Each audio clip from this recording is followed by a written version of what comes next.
آپ وہاں دیکھیں کہ 48 گھنٹوں میں ڈرون راکٹ حملوں سے نہ صرف نقصان پہنچا بلکہ بغداد انٹرنیشنل ایئرپورٹ پر وہاں پر ڈپلومیٹک فیسلٹی ہے پوری، اربعیل کے اندر بھی ہے، اور بغداد میں جو امریکن ایمبیسی اور اس کے ساتھ امریکی سفیر اور ان کی رہائش گاہوں کا، جیسے پاکستان میں آپ کو پتا ہے وہ ریڈ زون ہے، وہاں پر خطرناک حملے اس طرح ہو سکتے تھے جو یہ سوچ نہیں رہے۔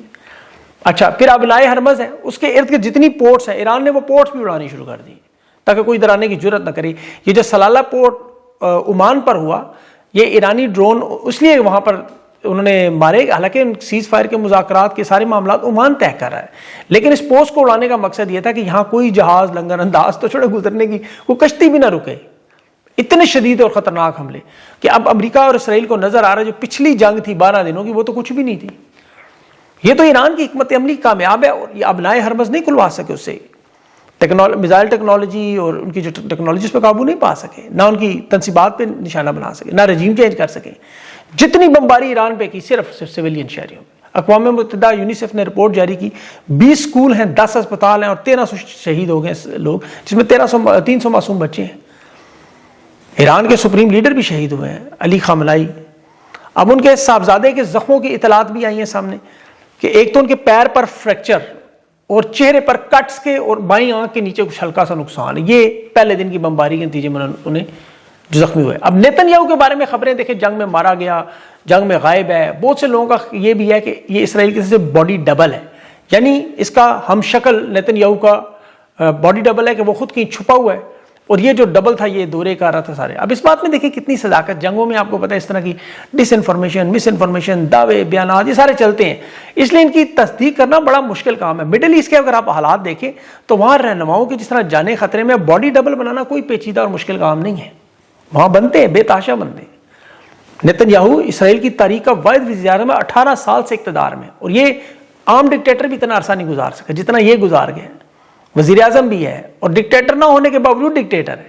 تو ان کے باڈی ڈبلز بنانا، ان کو پھر اپنے ہاتھوں سے مروا دینا، یہ مطلب پوری دنیا میں ایک روٹین ہے بڑے لیول پہ، اس لیے اس کی اتنی اہمیت نہیں ہے زندہ ہے یا مارا گیا، لیکن چونکہ یہ خبر پھیلتی ہے اس لیے وہ لگ جاتی ہے۔ اب ایران پر جو ہیروشیما جیسا خطرہ، جس کی اوپن انٹیل سورس کر کے ایران پر قدس شہر پر جو حملہ ہوا، اس کی جو ویژولز ہیں، یہ کیونکہ ڈونلڈ ٹرمپ نے کہا تھا کہ آج تک دنیا کے کسی ملک پر اتنی بمباری سے ہٹ ہوتا ہوا ڈونلڈ ٹرمپ نے نہیں دیکھا، یہ وہ کہہ رہا ہے، کہتا ہے جتنا ہم نے ایران کو ڈیمیج کیا۔ خود صحافی پوچھ رہا تھا اس سے کہ کیا سپریم لیڈر آیت اللہ خامنائی کے بیٹے کے آنے کے بعد تم فتح سمجھتے ہو؟ اس نے کہا میں اس پہ جواب نہیں دوں گا، کامنٹ نہیں کروں گا۔ وجہ یہ وہ بندہ جو ہر بات پہ جواب بھی دیتا ہے، جواب کہ ایک آیت اللہ کی حکومت دوسرے آیت اللہ سے بدلنا، ایران کا جنگ میں ابھی قائم دائم ابنائے ہرمز پہ قابو، زیر زمین میزائل لانچ جو 100 میٹر کی سپیڈ سے 15 نشانے بنا رہے ہیں۔ پھر امریکی ابھی آئی کہہ رہی ہے ایران کے شہر، اب تو امریکہ کے شہر کیلیفورنیا تک ڈرون ایران حملہ کر سکتا ہے۔ تو آپ اندازہ کریں دنیا کی مشکلات کا۔ پھر یہ اس سارے صورتحال میں جہاں ایران کے ٹینکرز 21 لاکھ بیرل تیل روزانہ نکال رہے، جنگ سے بھی پہلے کا ان کا اتنا نہیں تھا جتنا آج ہے، اور دھڑا دھڑ حملے بھی کر رہے ہیں۔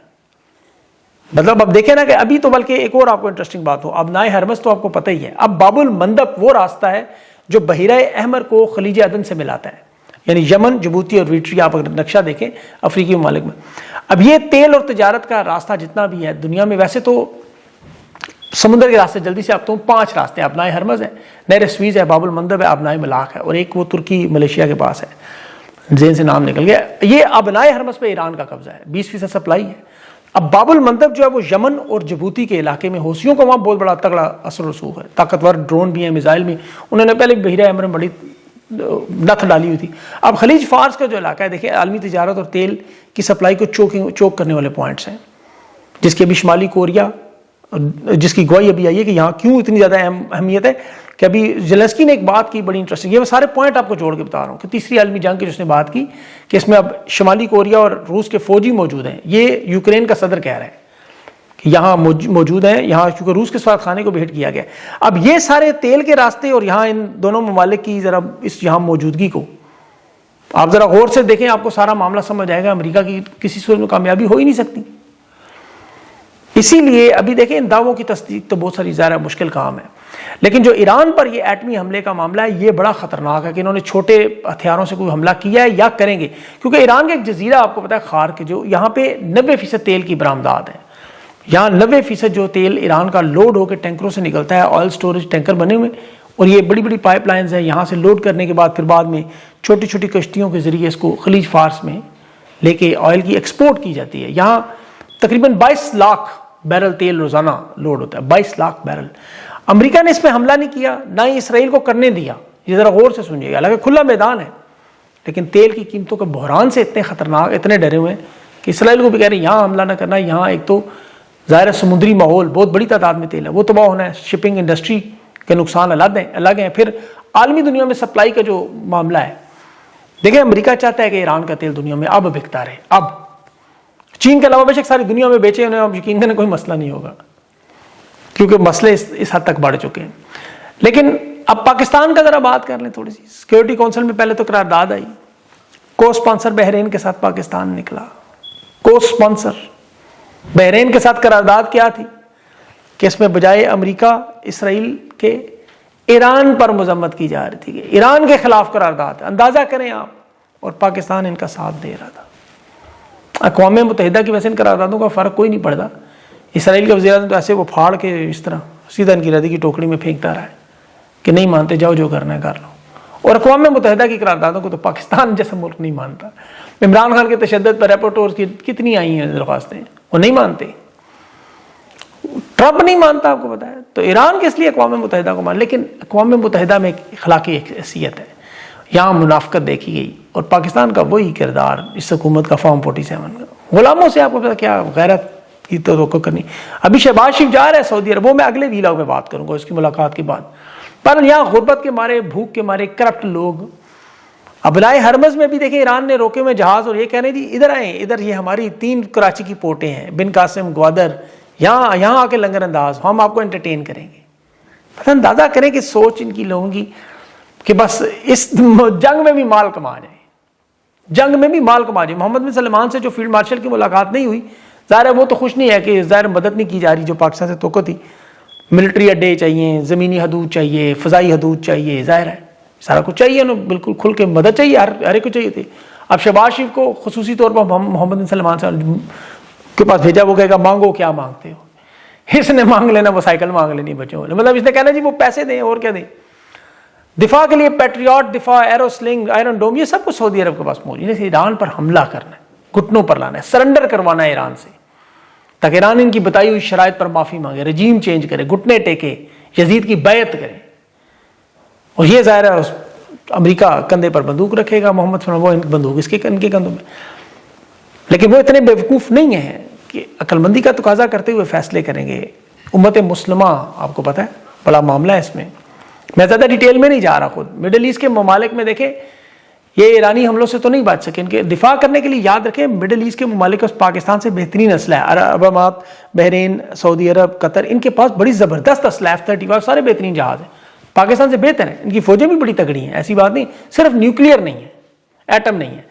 اب پاکستان یہ سوچ کر ایران پر حملہ کر دے جی ہماری زمینی حدود، فضائی حدود، سمندر کے راستے، یا کسی واردات کا ہم حصہ بنیں گے، اور یہ سوچ کے کہ ہم ایران سے جنگ جیت سکتے ہیں کیونکہ ہم نے ابھی انڈیا کو ہرایا۔ یاد رکھیں ہندوستان 16 ملکوں سے لڑ رہا ہے، اور اس سے پہلے بھی 1980 میں 8 سال عراق سے لڑ چکے جب پوری دنیا ان کے ساتھ تھی۔ ہمارے پاس تو افغانستان ابھی آپ کو پتہ ہے 3-4 علماء گئے ہیں وہاں، ان کی منت سماجت کر رہے ہیں کہ دیکھیں آپ نے ہندوستان کے کہنے پر حملہ کیا، ہم نے امریکہ کے کہنے پر جواب دیا، تو دونوں ہم پراکسیز ہیں، آپ ہندوستان کی، ہم امریکہ کی ہیں، تو لڑائی شڑائی معاف کرو، اللہ کا گھر صاف کرو، یہ اصل میں گیم ہے وہاں بھی تری۔ یہاں سب سے بڑا مسئلہ یہ ہے کہ مذاکرات کے معاملات کو حل کرانے والے لوگ نہیں ہیں، نہ امریکہ کے پاس، نہ اسرائیل کے پاس ہے، اور نہ اس وقت پاکستان کے پاس۔ یہ دیکھیں یہ معاملہ صرف انٹرنیشنل سطح پہ نہیں ہے، یہ پاکستان میں بھی یہی چیز ہے۔ آپ غور کریں کہ جب نتائج کیوں نہیں نکلتے، کہ جب کوئی بے پرواہ ہو کے انسان اپنے نظریے پر کھڑا ہو جائے۔ مثال کے طور پر دیکھیں عمران خان پاکستان میں سب سے یہی ایران والی مثال ہے۔ عمران خان کے 2 کیسز ہیں، توشہ خانہ، اور دوسرا آج ایک کا اعتراض دور ہوا شفا انٹرنیشنل اسپتال منتقلی ہے، بڑا سادہ سا معاملہ ہے۔ آپ پاکستان میں کسی 10 سال کے بچے کو بھی روک کے پوچھے تو وہ بھی یہی بتائے گا کہ یہ عدالتوں کے کیسز کے فیصلے یہ تو فیلڈ مارشل نے کرنے ہیں، فوج اسٹیبلشمنٹ نے کرنے ہیں، جو فیصلہ وہ کریں گے وہی فیصلہ عدالت دے گی، اس میں کوئی دو رائے نہیں ہے، جو مرضی وکیل ہو، جو مرضی جج ہو، یا انٹرنیشنل دنیا امریکہ، برطانیہ، اسرائیل کریں گے جو فیصلہ پاکستان کے حالات میں عمران خان کا فیصلہ وہی ہوگا، یہ سب کو پتہ ہے۔ پھر عمران خان کو رہا کرنے کا آج وہ حکم دیں، یہ نہیں روک سکتے۔ اور وہ کہیں عمران خان کو جیل سے نکل نہیں جائے، یہ نکالیں گے نہیں کبھی. یہ تو انڈرسٹوڈ بات ہے، یہ تو پورے پاکستان کو پتہ ہے.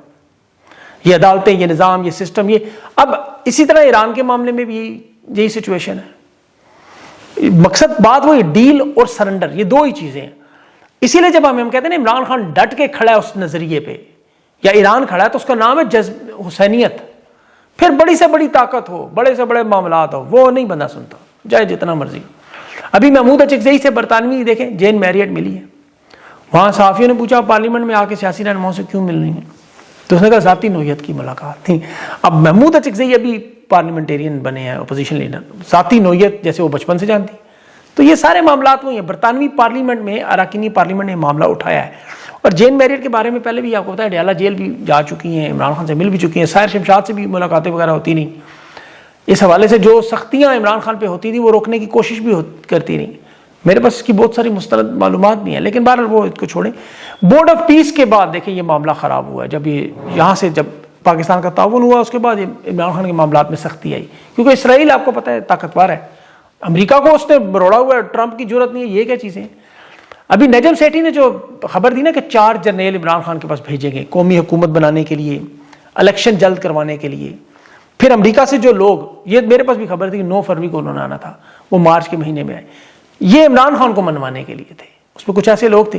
ابھی فیاض حسن راجہ بڑے اچھے جرنلسٹ ہیں، انہوں نے بھی کہا کہ عمران خان کے پاس یہ لوگ صرف اس لیے جا رہے ہیں کہ یہ یا تو اسرائیل کو تسلیم کرنے کی جو آگے معاملات ہے اس میں کوشش کریں، وہاں امریکہ اور سعودی عرب گارنٹی دے دیں گے، پھر ہم 6 سے 12 مہینے قومی حکومت بنا کے اور الیکشن ہو، یہ جیت گئے ہم نہیں روکیں گے، مرحلہ وار ابھی رہائی بھی کروا دیں گے، پہلے اسپتال، پھر بنی گالا، پھر یہ وہی سارے معاملات چل رہے جو شروع دن سے چل رہے تھے، اسی طرح کی پیشکش، اس طرح کی ساری چیزیں. اور پھر سیاست میں واپسی بھی مشروط ہو جائے گی. پہلے آپ گھر چلے جائیں، وہاں زیر حراست رہیں، پھر آہستہ آہستہ باہر ہیں. اس طرح بشرا بی بی اور بیرسٹر گور کو سب سے زیادہ اہمیت، یہ 2 بندوں کی سب سے زیادہ اہمیت ہے اس وقت. یہ یاد رکھیں، یہ یاد رکھیں، یہ 2 بندوں کی سب سے اہمیت ہے. لیکن یہ بالکل معاملہ وہی ہے جس طرح ابھی بیرسٹر گور آپ کو پتا اسٹیبلشمنٹ کے بہت قریب ہیں، بہت زیادہ. اور بشرا بی بی کو وہ سمجھتے ہیں کہ فیصلہ کن کردار ادا کرے. جب ان کی طرف سے یس ہوگا اور ان کے ساتھ معاملات طے ہوں گے، ان کی رہائی ہوگی، پھر وہ کہتے ہیں عمران خان کی رہائی. لیکن خان نہیں مانتا، سادی سی بات ہے، جس طرح ایران نہیں مانتا. اور وہ سوات جائے نا، شاید میں نے پہلے بھی کہا، وہ ایک پیر بابا ہے وہاں پہ، مجھے ان کا نام نہیں پتا، ان کی زیارت قبر پہ لکھا ہوا ہے کہ جب اللہ ہی نہ مانے تو پھر پیر بابا کیا کرے. تو بات یہ، جب اللہ ہی نہ مانے، اللہ ہی اس پہ اپنی جب تک مرضی نہیں ڈالے گا ان کاموں میں، چاہے وہ ایران ہو یا عمران خان کا معاملہ ہو یا پاکستان کے حالات یا امت مسلمہ کے ہوں، تو پھر آپ اور میں جو مرضی کرتے نہیں، کچھ نہیں ہو سکتا. ہمیں صرف ایک ہی کام کرنا، دعا، اس سے بدلتی ہیں تقدیریں. اللہ تعالیٰ رحم و کرم کرے اپنا. اگلے ویلا تک کے لیے مجھے اجازت دیں. اللہ حافظ.